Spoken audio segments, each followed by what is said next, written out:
우리 옆 사람에게 코로나가 당신 머리털 하나 상하지 못하도록 하나님 지켜주시기를 원합니다. 이렇게 어려우신 분이 있죠?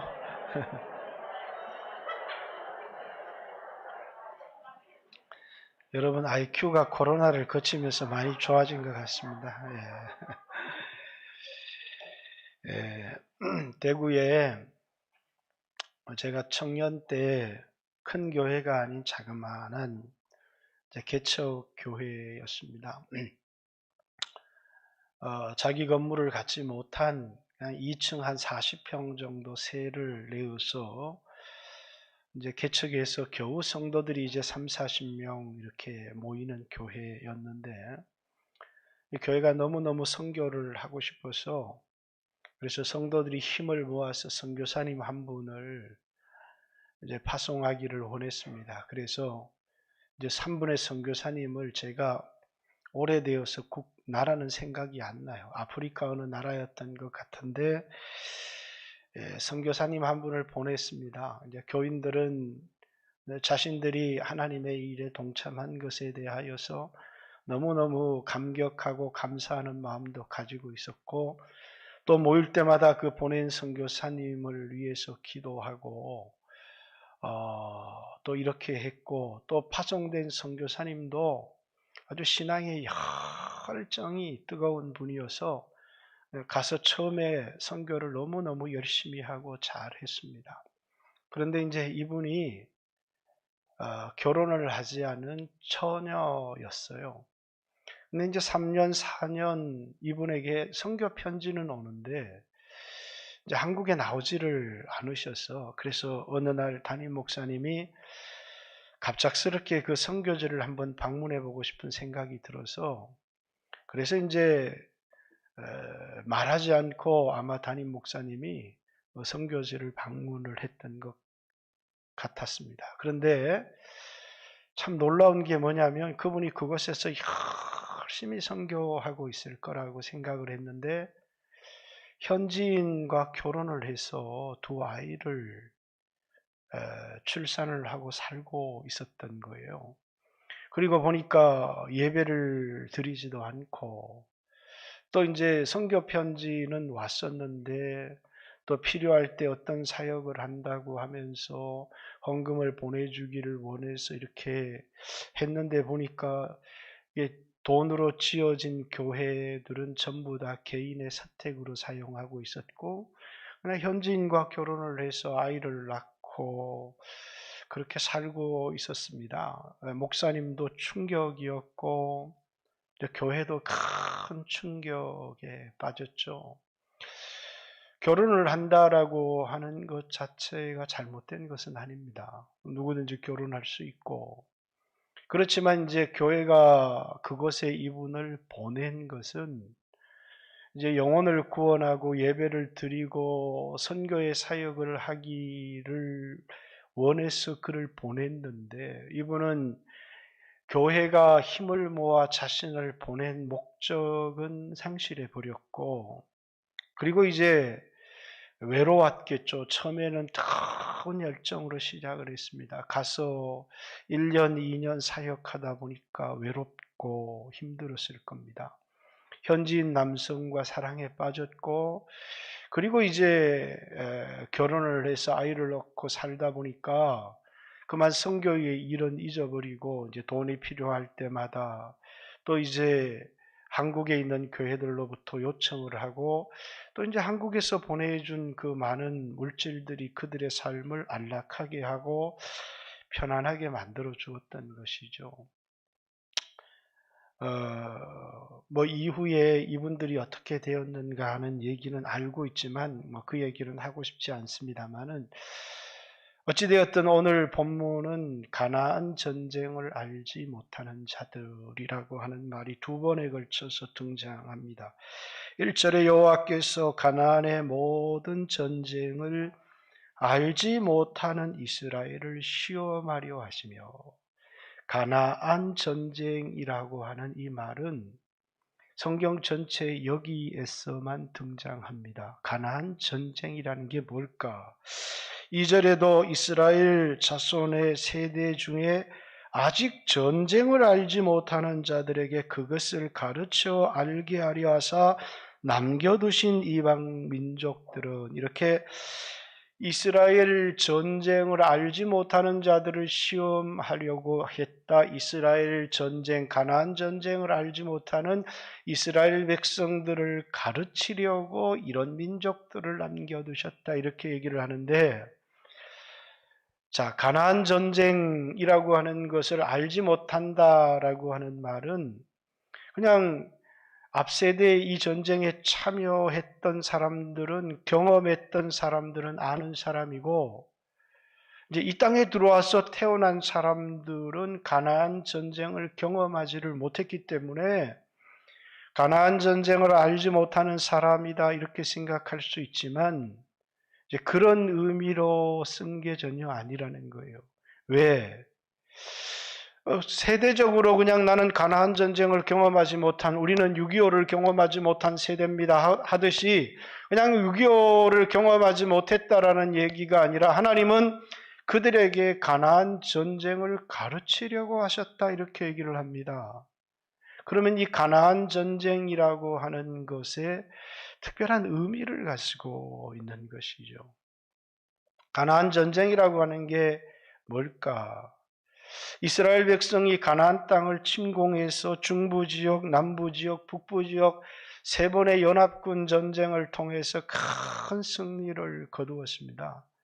그런데 이 전쟁은 땅이 없는 이스라엘 백성들이 땅을 차지하기 위해서 싸운 전쟁이 전혀 아니었다는 거예요.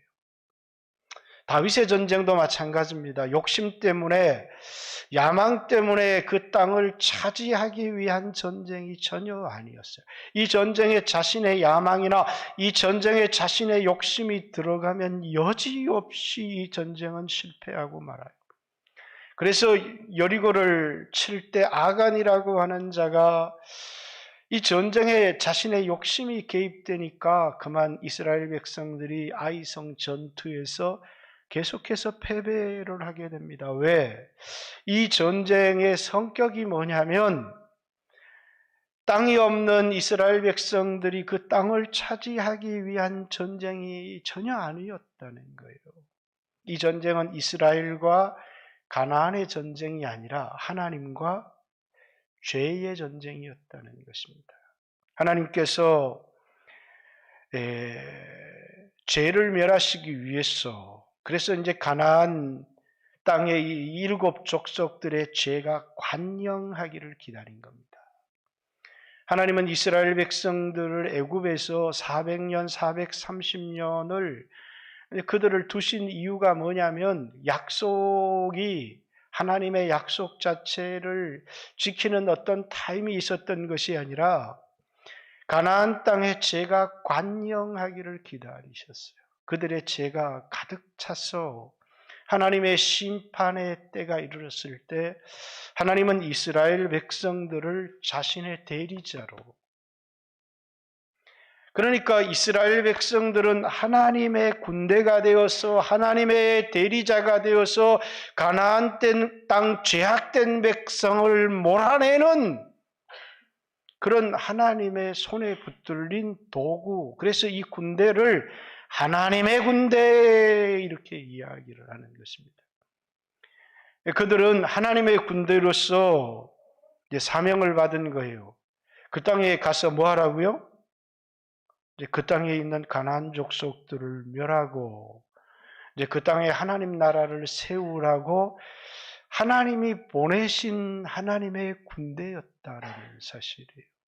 자신의 이익을 위해서, 자신의 편안함을 위해서 땅을 차지하라고 보낸 군대가 아니라 하나님께서 죄를 멸하시기 위해서 자신의 대리자인 이스라엘 백성들을 세워서 그 땅에 보내신 하나님의 군대였다라는 거예요. 이게 가나안 전쟁의 성격입니다. 그런데 그들은 뭐라고요? 보내졌다는 사실을 망각한 겁니다. 그리고 어떻게 살기 시작했느냐면, 그 사람들은 하나님과 원수인데 하나님의 원수와 손을 잡았어요. 전쟁을 해야 되는데 내가 오늘 좀 편안하게 살고 싶어서 그 땅에 있는 사람들과 타협을 하기 시작했다는 거예요. 타협이라고 하는 것은 이제 손을 잡는 거잖아요. 전쟁을 하던 사람들이 서로 이렇게 전쟁에서 서로에게 피해를 줄 필요가 뭐가 있겠느냐. 서로 공존하고 서로 타협하자. 그게 이스라엘 백성들의 입장에서는 굉장히 편안한 것이었는데 문제는 뭐라고요? 하나님이 그들을 보내신 하나님의 군대로서의 사명, 하나님이 그들을 보내신 목적을 상실해 버렸다는 거예요. 더 이상 그들에게 하나님의 능력이 나타나지 않았어요. 왜? 그들은 하나님이 보내신 군대, 이 하나님의 전쟁의 대리자로서 삶을 살아가는 게 아니라 이제는 하나님의 원수와 손을 잡고 하나님을 대항하는 사람들이 되어버렸기 때문에 그들이 하나님과 도리어 원수가 되어져 버린 것입니다. 여러분, 우리는 코로나 2년의 시대를 살아가면서 여러분과 저도 이제 이 세상에 어떻게 살아갈 것인가라고 하는 건 참 중요합니다. 보냄을 받은 자로서 살아갈 건가, 이 땅에 태어난 자로 살아갈 건가. 하나님이 여러분과 저를 이 세상에 보내셨다. 그래서 예수님은 자기를 보냄을 받은 자라고 말하고 있습니다. 제자들에게 나는 너희가 알지 못하는 양식이 있다. 그러니까 누가 먹을 것을 갖다 드렸는가? 예수님의 양식, 육체의 양식은 먹을 거잖아요. 누가 떡을 갖다 드렸는가? 예수님의 양식은 내 영혼의 양식인데 나를 보내신 이의 뜻을 행하며 그것을 온전히 이루는 것이다. 이렇게 우리의 육체의 양식도 있고 우리의 영혼의 양식도 있는데 믿지 않는 세상 사람들에게 있어서는 육체의 양식이 전부입니다. 그래서 인간이 만들어낸 모든 종교는 육체의 편안함과 육체의 양식을 위하여 살아가요. 이방인들이 구하는 것은 무엇을 먹을까, 무엇을 마실까, 무엇을 입을까 염려해서 구하는 것인데 너희는 이방인처럼 무엇을 입을까, 무엇을 마실까 염려하지 마라 라고 얘기하는 것은, 그리고 먼저 그의 나라와 그의 의를 구하라는 것은 너희 양식은 육체의 양식이 아니라는 거예요. 보냄을 받은 자로서 하나님의 뜻을 온전히 이루는 것이 여러분과 제가 이 땅에서 살아야 될 삶이고 그것이 우리의 영혼의 양식이다, 이렇게 얘기를 합니다. 우리에게 싸워야 될 싸움이 있어요. 보이지 않지만 하늘의 악의 영들에 대하여서도 싸워야 되고 무엇보다도 우리 안에 치열한 싸움이 있어요. 그게 뭐냐면 우리의 육신의 정욕과 싸워야 돼요. 우리 안에 옛사람이 있습니다. 육체를 위하는 사람이에요. 에베소서 2장 1절 허물과 죄로 죽었을 때, 우리 영혼이 죽었을 때 어떻게 살았느냐? 마음과 육체가 원하는 대로 살았다는 거예요. 세상의 풍속을 쫓고. 그게 옛사람이에요. 예수 믿기 전에 내가 거듭나기 전에 살았던 나의 삶, 본질상 하나님과 원수가 되고 하나님의 진노를 불러일으켰던 그 삶, 여전히 우리에게 있잖아요. 예수 믿고 중생하고 나니까 새로운 삶이 있어요. 그 삶은 육체의 요구를 따라 살아가는 것이 아니라 성령의 인도를 따라 하나님의 뜻을 따라 하나님의 요구를 따라 살아가는 삶이 우리에게 있는 것입니다. 불신자들은 그 삶이 보이지 않아요.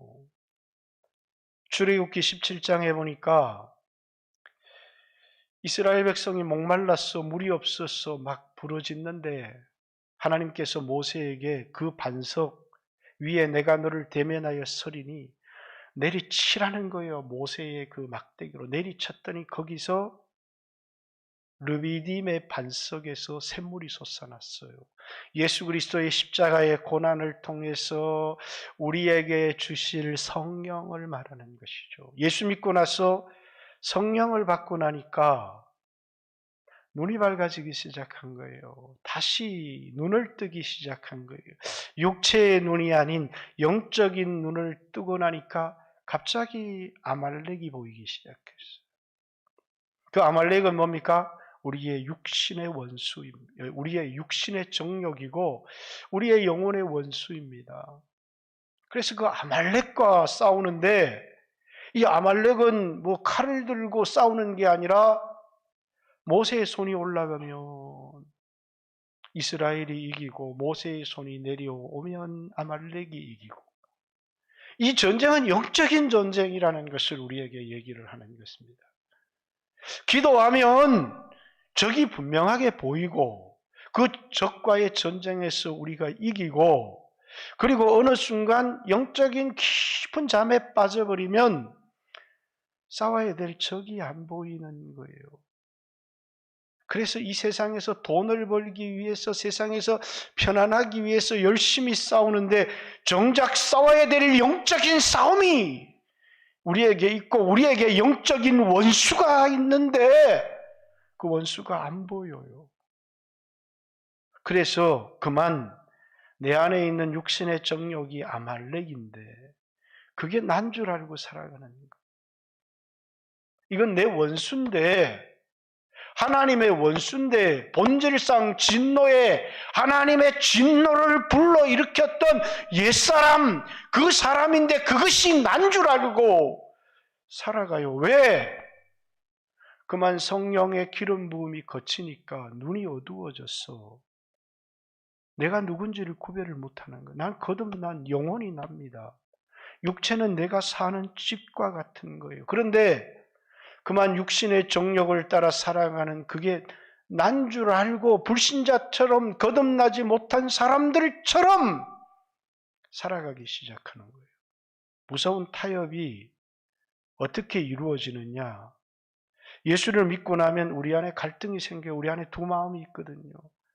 치열한 전쟁이 있어요. 하나는 육신의 정욕을 따라 살기를 원하는 사람과, 하나는 하나님의 뜻을 따라 성령의 인도함을 따라 살아가는 사람이 내 안에서 치열한 전쟁이 있는 거예요. 깨어있을 때는 이 전쟁이 분명하게 보여요. 그러나 영적으로 깊은 잠에 빠지면 더 이상 나에게 싸워야 될 적이 보이질 않아요.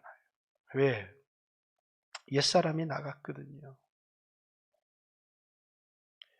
가나안 전쟁은 뭐라고요? 하나님이 그들을 보내셨다는 것과 그들의 눈에 싸워야 될 그런 적이 분명하게 보여요. 우리는 뭐와 싸워요? 예수 안 믿는 사람들과 싸우는 게 아니고 우리는 죄와 피 흘려 죽기까지 싸우는 사람들. 그래서 히브리서 12장 4절, 너희가 아직 죄와 싸우되 피 흘려 죽기까지는 싸우지 않았다. 이게 우리 그리스도인들에게 있는 싸움이에요. 하늘에 있는 악의 영들과도 싸워야 되고 우리 안에 있는 육신의 정욕과도 싸워야 되는데 피 흘려 죽기까지 죄와 싸워야 된다. 근데 내가 싸워야 될 원수가 보이지 않는 거예요. 그리고 이제 악수를 한다는 것은 뭘 하는 거예요? 우리 이제 화친하자는 거예요. 이제 가나안 족속과 악수를 하는 그 순간에 하나님과 원수가 된다는 사실을 알죠. 내가 하나님 편에 서서 내 안에 있는 육신의 정욕과 싸우고 아말렉과 싸울 때는 하나님이 내 편이셨는데 그만 내가 육신의 정욕대로 살아가는 내가 나인 줄 알고 살아가면 내가 하나님과 원수되어 살아가는 삶이 된다는 거예요. 이게 뭐라고요? 가나안 전쟁의 성격이. 이스라엘 백성들에게 있었던 싸움. 그들은 보냄을 받은 자로서 그 땅에 싸워야 될 가나안 족속과 하나님의 원수인 죄와 피 흘려 죽도록 싸우도록 보냄을 받은 하나님의 군대였는데, 그렇게 하나님의 편에서 하나님의 전쟁에 참여할 때 그들에게 하나님의 역사들이 나타나기 시작했어요. 그런데 그들은 더 이상 싸우기를 원하지 않았어요. 왜? 그들이 스스로 육신적인 사람들이 되어져 버렸고 그들이 스스로 가나안 족속들과 같은 사람이 되어져 버렸어요.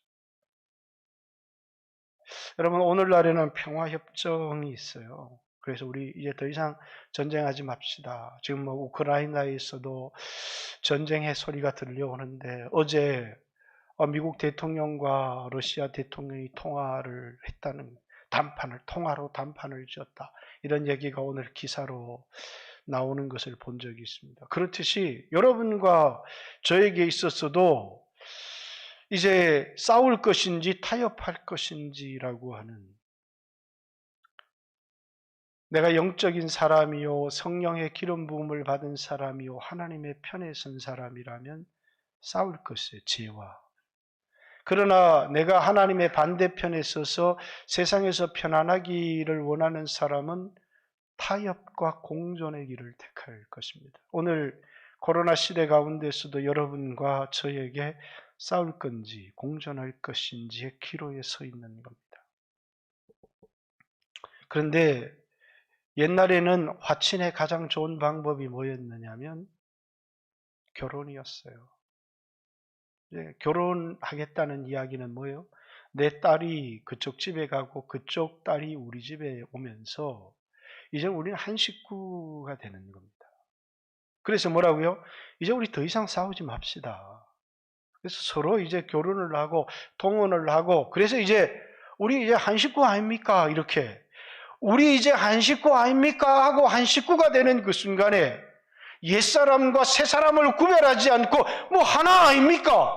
이렇게 하는 그 순간에 우리는 하나님의 원수가 된다는 사실. 뭐와 싸우라고요? 죄와 싸우되 피 흘려 죽기까지 싸워요. 우리 눈에는 육신적으로 돌아가면 보이지 않아서 적이 보이지 않는데, 그만 예수를 믿고 성령의 기름 부음을 받고 영적인 눈이 떠지면 원수가 보이기 시작하는 거예요. 그게 아말렉이에요. 그게 육신의 정욕이에요. 이건 타협할 수 없고 공존할 수가 없는 원수라는 거예요. 원수는 네가 죽으면 내가 살고 내가 죽으면 네가 사는 거예요. 옛사람과 새사람은 원수예요. 타협이 안 되는 원수라는 그 말이에요. 내가 옛사람과 공존을 택하면 내가 하나님과 원수가 되는 것이고, 내 영혼을 위한 삶을 살아가는 게 아니라 육체를 위한 삶을 살아가는 거예요. 이 세상에 한번 태어났어요. 그걸 자연적 출생. 그 태어날 때 그 사람은 태어나면서부터 육신의 사람으로 태어났어요.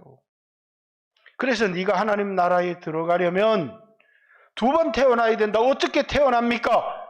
한 번은 물로 자연적 출생을 했지만 한 번은 성령으로, 물과 성령으로 두 번 태어나지 않으면 하나님의 나라에 들어갈 수가 없다. 한 번 더 태어나는 거예요. 성령으로 태어난 사람은 어떻게 살아가느냐? 육신을 자기라고 생각하며 살아가는 게 아니라 성령의 인도를 받아 하나님 뜻을 따라 살아가기 시작하는데, 한 사람은 본성대로 살아가고 한 사람은 보냄을 받은 사람으로 살아가는 거예요. 한 사람은 가나안 땅 족속처럼 세상의 풍속을 쫓고 육신의 정욕대로 살아가는 것이고, 한 사람은 보냄을 받은 자로서 하나님의 뜻을 이루기 위해서 살아가는 거예요. 이 두 사람이 우리 안에 함께 있는 것입니다. 그런데 이 전쟁에서 이스라엘 백성들이 택한 게 뭐라고요? 전쟁이 아닌 공존과 타협을 선택했다는 거예요. 여러분, 오늘 이 땅의 그리스도인들 가운데서 항상 자기 형편을 얘기하라고 하면 내 영혼이 너무 곤고합니다. 내 영혼이 하나님이 필요해요. 내 영혼은 성령의 기름 부음이 필요합니다. 이렇게 영혼의 기도 제목을 내어놓아야 되는데 자신의 상황을 얘기하라면 언제나 육신의 형편을 얘기를 합니다. 왜? 그게 자기인 줄 알기 때문에. 그게 자기입니까? 자기 원수입니까? 자기가 얘기하는 이런 형편은 이러면 내 육체가 죽어요. 그런데 자기 육신대로 살아가는 삶의 결과를 하나님이 오늘 본문을 통해서 보여주시려는 거예요. 그래서 이스라엘 백성들에게 이 전쟁을 가르치고 싶다는 거예요. 이 전쟁을 어떻게 해야 되는지를 가르치려는 거예요. 그게 이제 7절부터 이제 11절까지 나오는, 자, 가나안 백성들과 손을 잡아서 전쟁하지 말자 그랬는데 가나안 땅 저편에 원수가 일어나는 거예요. 구산 리사다임이 일어나서 이스라엘 백성들을 억압하게, 18년 동안 그들이 그곳에서 억압을 당하기 시작합니다. 여러분, 육신대로 살면 내 형편이 이래서, 그래서 하나님 말씀에 불순종하고 살고 육신의 형편대로 살면 따뜻하고 편안하고 풍요롭고 배부를 줄 알았어요. 근데 그 삶의 결과가 뭐라고요? 고통이었다는 거예요. 하나님의 예언의 말씀처럼, 자, 싸워라! 끝까지 싸우면 그건 하나님의 선한 말씀이 내게 이루어지지만 그 땅에 들어가서 싸우지 않고 그만 그 백성들처럼 되어져 버리면 불리기란 저주의 말씀이 내게 임하여질 것이라. 그 말씀처럼 하나님께서 지금 이스라엘 백성들에게 가르치실 뿐만 아니라 오늘 여러분과 저에게 가르치기를 원하시는 거예요. 우리가 어떻게 살아가면요, 육신대로 살면 반드시 멸망할 것이로되 영으로서 몸의 행실을 죽이면 살리니. 이게 뭡니까? 로마서 8장에 바울이 예수 믿는 사람들에게 가르치기를 원하는 거예요. 우리가 육신대로 살면 살 줄 알았는데 육신대로 살면 반드시 멸망한다는 거예요. 여기 반드시라는 말은요, 한 사람도 예외가 없다는 거예요. 반드시 멸망할 것입니다. 그것은 어디에서 나온 말이냐면 창세기 3장에서 나온 말이에요. 창세기 3장에 선악을 알게 하는 나무의 실과를 먹지 말라. 먹는 날에는 정령 반드시 죽을 것이다. 근데 그 선악을 알게 하는 나무의 실과가 뭐예요?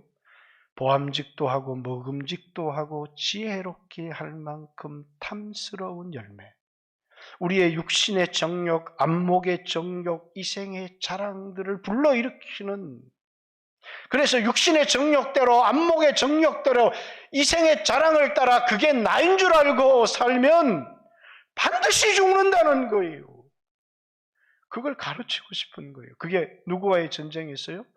구산 리사다임, 아니 타협과 공존과 편한 길을 택했는데 그 사람들은 원수가 안 되고 손을 잡았으니까 전쟁이 안 일어나는데 엉뚱한 곳에서 적이 일어나는 거예요. 그래서 뭐라고요? 이스라엘 백성이 고통을 받게 돼요. 여러분, 오늘 우리 삶의 고통의 결과가 우리 육신의 정욕을 따라서 그것과 타협과 공존의 길을 택했기 때문에 우리에게 찾아온 고통은 아닌지를 생각해 봐야 돼요. 여러분의 삶을 한번 점검해 봐야 돼요. 왜? 이 가나안 한 340년에서 400년 동안에 계속해서 반복되어지는 이 삶은 오늘 우리 삶에서도 계속해서 리플레이 되고 있기 때문이에요. 하나님 지금 이 3장 6절까지가 사사기서의 전체 서론이에요. 그런데 제가 7절부터 11절까지 읽은 것은 하나의 프레임을 읽은 거예요. 계속해서 반복되는. 그리고 하나님은 그걸 통해서 이스라엘 백성들에게 이 가나안 전쟁의 성격과 그 가나안 전쟁을 이스라엘 백성들에게 가르치고 싶었던 거예요. 계속 반복되어지는데도 눈에 보이는 문제들만 보고 계속 또 육신적인 삶을 살아가는. 그러면 뭡니까? 처음에는 고통이에요. 그다음에 억압이에요. 종노릇이에요. 점점 더 그 강도가 더 강해져가는. 이제 나중에 그 단어를 통해서 3장 후반 4장 넘어가면서 설명하게 될 거예요. 왜? 하나님은 이것을 통해서 우리가 누구인지, 우리의 사명이 무엇인지, 이 세상에서 나는 누구인지, 어떻게 살기를 원하는지, 이 전쟁의 성격을 가르치기를 원하는데 나는 이 세상에 출생한 자로 살아가는 것이 아니라 출생한 옛사람이 아닌 거듭난 보냄을 받은 자로 우리가 살기를 원하신다는 거예요. 그런데 그만 옛사람을 따라 살아가는 길을 택하는 거예요. 나는 좋은 선택을 했어요. 왜? 편안하게 살기를 원했어요. 그래서 여호와 하나님은 광야에서 하나님이지 무슨 가나안 땅에서 하나님이냐. 그래서 가나안 족속들과 손을 잡고 농사의 기술도 배우고 또 그 땅의 신들도 섬기고 또 결혼을 통해서 그들과 하나 되어지고 갈등을 없애고 평화롭게 살아가는 길을 택했는데, 그런데 이 가나안 땅 밖에서 적들이 쳐들어오기 시작하는 거예요. 그들에게 고통을 가져다 주는. 돈을 많이 벌었는데 몸에 병이 찾아와서 병이 나에게 고통을 가져다 주는 거예요. 돈도 많이 벌고 건강한데 이놈의 자식이 일어나더니 부모의 속을 썩이기 시작하는 거예요. 부모에게 엄청난 고통을 가져다 주기 시작해요. 왜? 하나님은 그걸 통해서 우리에게 가나안 전쟁을 우리에게 가르치기를 원하는 거예요. 여러분과 제가 이 땅에서 살아가는 삶, 우리는 이 세상에서 어떻게 살아야 되는지, 우리는 이 세상의 빛이 되어야 된다는 거예요. 그런데 사람들은 살고자 해요. 이 세상에서 살고자 한다면, 육체가 살고자 하면 죽게 될 것이고, 그래서 예수님은 제자의 삶에 마태복음 16장 24절에 누구든지 나를 따라오려거든 자기를 부인하고 자기 십자가를 지고 나를 쫓을 것이니라. 누구든지 자신의 목숨을 구원코자 하면, 살려고 하면 잃어버릴 것이고 나를 위하여 목숨을 잃으면 찾으리라. 이렇게 살려고 선택한 길인데 나에게 고통과 멸망을 가지고 오는 결과가 되었다는 거예요. 왜? 그게 불순종의 삶이거든요. 여러분, 순종의 삶이 편한 길이에요? 불순종의 삶이 편한 길이에요? 불순종의 삶이 편한 길인데 그것이 나에게 고통을 가지고 왔어요. 왜? 내가 누구인지, 육체가 내가 아니라는 사실을 알아야 돼. 그런데 마치 육체가 나인 것처럼 이 육체 안에는 또 다른 나의 옛사람, 오호라 나는 공고한 사람이로다. 내 몸에 있는 또 다른 한 사람이 나를 사로잡아 나를 제 아래 복종시키는 것을 보는도다. 이렇게 얘기를 하죠. 왜? 내 안에 이 또 다른 한 사람이 있기 때문이에요.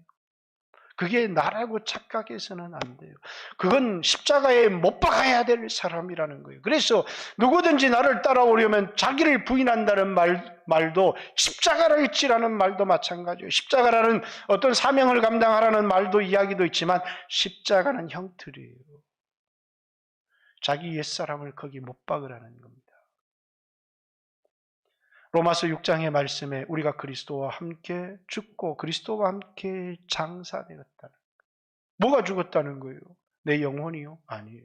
육체를 장사 지내고 이제는 새 생명 가운데 살게 하리 함이라. 그게 침례받은 거예요. 침례는 물속에 들어가면서 지금까지 하나님과 원수되어 살았던 가나안 사람을 장사 지내는 것입니다. 그런데 그만 가나안 사람과 손을 잡았어요. 여러분, 이 코로나 기간에서도 우리는 하나님을 섬기면서 살아가는 거예요. 육체는 내가 아니라 내 영혼을 위한 도구고, 육체는 내가 아니라 하나님을 섬기는 도구예요. 예수님도 육체를 입고 이 세상에 오셨어요. 그 육체가 예수님이 아니라 예수님이 육체를 입고 오신 거예요. 근데 그 육체를 가지고 하나님을 섬기는 제물로 삼으셨어요. 그래서 예수님의 그 몸을 대속의 제물이라고 말하기도 하고 화목의 제물 이렇게 말하기도 해요. 마태복음 20장 28절에 내가 온 것은 섬김을 받으려 함이 아니라 섬기려 하고 나의 몸을 많은 사람의 대속물로 주려 함이라.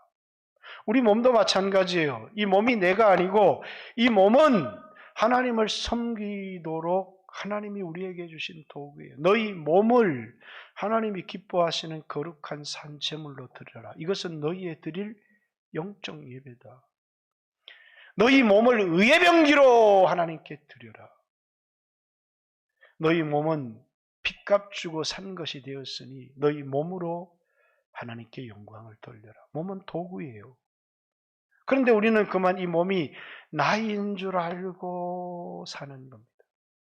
그것이 우리에게 영적인 삶의 실패를 가지고 오는 거예요. 코로나 우리 중요하죠. 우리 몸을 아낄 줄 알고 몸을 보호해야 될 줄 알아요. 그래서 우리는 코로나 시대에 이 몸을 잘 지키는 것도 하나님의 중요한 일입니다. 그러나 이 몸이 가지고 있는 목적을 망각해서는 안 돼요. 하나님을 섬기기 위해서인데 몸을 위하여 하나님 섬기는 일을 포기해버려요. 우리가 몸을 지키고 몸을 보호하고 몸을 치료하고 하는 이유는 하나님을 섬기기 위한 것입니다. 그런데 몸을 위해서 하나님 섬기는 것을 포기해버려요. 그건 실패를 가지고 오는 거예요. 몸을 위하지 말라는 이야기가 아니에요. 좋은 음식을 먹어야 되고 운동도 해야 되고 병원에 가서 치료도 받아야 돼요. 몸을 위한 갖가지 모든 일을 해야 돼요. 그러나 이 몸은 하나님을 섬기기 위해서 존재하는 도구라는 사실을 잊어서는 안 됩니다. 그런데 그만 몸을 위하여 이 몸이 나라고 몸은 내가 아니고 영혼이 납니다. 영혼이 몸은 내 영혼의 집이에요. 몸을 위해서 살다가 영혼이 고통받는 것입니다. 주님은 이것을 우리에게 가르치기를 원해요. 몸을 위하여 살면 평안할 거라고 생각했는데 이 몸도 더 큰 고통을 받게 되는 거예요. 이 가르침이에요. 하나님은 가나안 전쟁을 알지 못하는 자들에게 남겨두신 족속들이 있어요. 왜? 가나안 전쟁을 경험하지 못했던 사람들이 아니라 그들에게 있는 하나님의 뜻, 가나안 전쟁을 가르치기 위해서 남겨둔 족속들은 이러하니 그러면서 3절, 4절 남겨둔 족속들을 열교하고 있어요. 그 족속들을 통해서 뭐라고요? 이스라엘 백성들에게 가나안 전쟁을 가르치기를 원했어요. 그리고 이것을 통해서 최종적으로 이스라엘 백성들을 뭐 했다고요? 시험했다는 거예요. 2절 이스라엘 자손의 세대 중에 아직 전쟁을 알지 못하는 자들에게 그것을 가르쳐서 알게 하려 하사 남겨두신 이방 민족 블레셋 5군주부터 시작해서 쭉 나오고요. 1절 여호와께서 가나안 모든 전쟁을 알지 못하는 이스라엘을 시험하려 하시며 그들을 시험하려 하신다는 거예요. 마지막 4절 남겨두신 이방 민족들로 이스라엘을 시험하사 여호와께서 모세를 통하여 그들의 조상들에게 이르신 명령을 순종하는지 알고자 하셨다. 이스라엘 백성들을 가나안 땅에서 들어가기 전에 광야 40년 길을 걷게 했습니다. 왜 걷게 했느냐? 그들이 하나님 말씀에 순종하는지 순종하지 않는지 40년 광야의 테스트예요. 그 40년 광야 생활을 통해서 그들에게 확실한 하나의 메시지를 주었어요. 육신의 양식은 떡이지만 영혼의 양식은 말씀인데 사람이 떡도 필요하지만 떡으로만 사는 것이 아니라 하나님 입에서 나오는 모든 말씀으로 살게 하는 줄 알게 하려고. 사람에겐 2가지 양식이 있어요. 육신이 있는 동안에 필요한 양식은 떡이에요. 우리 떡도 먹어야 돼요. 그런데 우리에게 더 중요한 양식이 있어요. 그게 뭐냐면 하나님의 말씀이에요. 떡을 먹으려고 말씀을 부인해버리면 망해요. 그런데 하나님 말씀에 순종하며 살려고 했더니 하나님이 우리에게 떡도 주세요. 그래서 무엇을 먹을지, 무엇을 마실지, 무엇을 입을지 염려하지 마라. 아니, 염려가 되는데요. 너희에게 이 모든 것이 있어야 될 줄을 아시느니라. 공중나는 새를 봐라. 둘의 백합화를 봐라. 하나님이 먹이시고 하나님이 입히시지 않느냐? 너희는 이것들보다 얼마나 더 귀하냐? 그러므로 나는 너희에게 이르노니 먼저 그의 나라와 그의 의를 구하라. 그리하면 이 모든 것, 우리 육신에 필요한 것, 건강, 자녀들의 학비, 나를 위해서 준비되고 예비된 집, 필요한 차까지도 하나님이 더하여 주시리라. 하나님이 우리를 위해서 준비한 집도 있고요. 하나님이 우리를 위해서 준비한 차도 있고요. 자녀들을 위한 학비도 있고요. 하나님은 다 있어요. 근데 먼저 그의 나라와 그의 의를 구하면 이 모든 것을 더하여 주지만, 그러나 이방인들처럼 먹을 것, 마실 것, 입을 것을 구하게 되면 고통을 당한다는 사실이에요. 근데 곧 육체가 죽을 것 같아요. 먹을 것이 없으니까. 그래서 육체의 필요를 따라 살아가는지 아니면 영혼의 필요를 따라 살아가는지. 예수님 목마릅니다. 왜 목마르냐? 돈이 없어서 난 돈에 목말라요. 예수님 목마릅니다. 뭐가 목마르냐? 나에게 성령이 필요합니다. 목마름의 종류가 달라요. 다윗에게는 사슴이 시냇물을 찾기에 갈급함과, 그의 갈급함이 있었어요. 내 영혼이 하나님을 찾기에 갈급하다는 거예요. 그에게는 하나님에 대한 갈망이 있었어요. 하나님도 가까이 가기를 원했고 하나님도 사랑하기를 원했어요. 그게 다윗이 가진 갈망이었어요. 근데 우리는 이런 갈급한 갈망, 특히 코로나 시대에 이 갈망이 더 필요한데, 우리는 코로나의 이유로 우리가 갈급해야 될 진정한 갈급함이 없이 돈에 갈급하고 명예에 갈급하고 세상의 편안함에 갈급해서 살았다면 해결을 해야 되는 거예요. 하나님이 이스라엘 백성들만 시험했을까요? 하나님이 아브라함을 시험하시잖아요. 아브라함이 가진 보물이 하나 있어요. 그게 뭐냐면 하나밖에 없는 독생자 아들이에요. 그런데 하나님께서 아들을 모리아 산에 데려가 번제로 바쳐라, 이 말은 순종할 수 없는 말이잖아요. 아니, 하나님 이게 말이 됩니까? 이렇게 우리는 고민도 안 할지 몰라요. 그런데 아브라함은 순종합니다. 오늘 하나님이 우리에게 하시는 모든 말씀은요, 그 말씀에 순종하면 우리 육체는 죽을 것 같아요. 망할 것 같아요. 그래서 순종하시죠. 그러면 목사님이 세상을 살아봤어야 알지. 왜? 저는 여러분의 실정을 다 모를 수 있어요. 그러나 제가 아는 확실한 게 있습니다. 그 말씀에 순종하지 않으면 죽는다는 거. 아브라함은 순종합니다. 그런데 오늘 여러분과 저에게도 동일한 시험이 있다는 사실이에요. 아브라함이 하나밖에 없는 자신의 독자를 바쳤어요. 하나님이 아브라함아, 아브라함아, 이제야 네가 나를 경외하는 줄 알았다. 그러면서 아브라함에게 약속을 하나 줍니다. 너도 네 독자를 아끼지 않은 것처럼 나도 내 독자를 너 위에 내어주겠다는 것. 그래서 그 아들을 인하여 대적의 문을 얻으리라. 아브라함, 네 씨를 통해서 대적의 문을 얻게 될 것이다. 하나님은 우리를 사랑하셔서 우리를 버리지 않습니다. 우리가 우리의 육체를 염려하지 않아도 하나님이 우리의 육체를 염려하고 하나님이 우리의 미래를 염려하세요. 내가 염려하는 것보다 더 염려하시고 내가 나를 사랑하는 것보다 그분이 더 나를 사랑하세요. 그게 그분의 약속이에요. 책임져 주시겠다. 그래서 그분의 가장 소중한 것을 우리 위하여 내어주시는 거예요. 믿어라. 내가 너를 사랑한다는 걸 믿어라.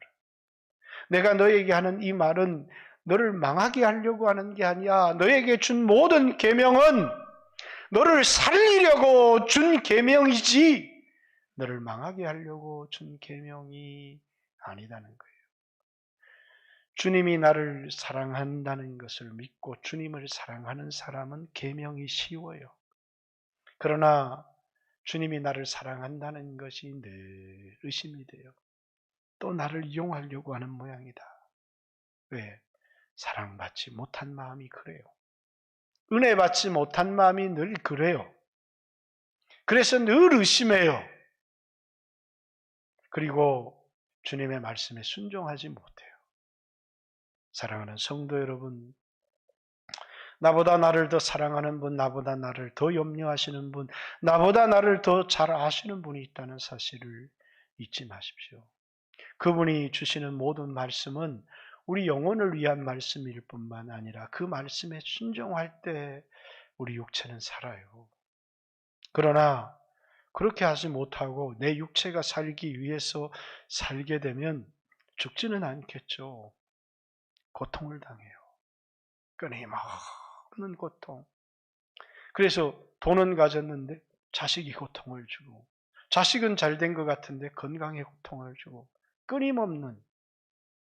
오늘 여러분과 제가 이 세상을 살아가면서 주님이 우리에게 가르치고자 하는 이 가르침, 살고자 하는 자는 죽게 될 것이고, 나와 및 복음을 위해서 자기를 버리면 살게 된다고 하는 이 가르침을 꼭 기억하는, 그것을 우리에게 가르치기를 원하셔서 가나안의 족속들을 남겨두셨고 가나안 전쟁의 성격을 우리에게 가르치기를 원하시는 거예요.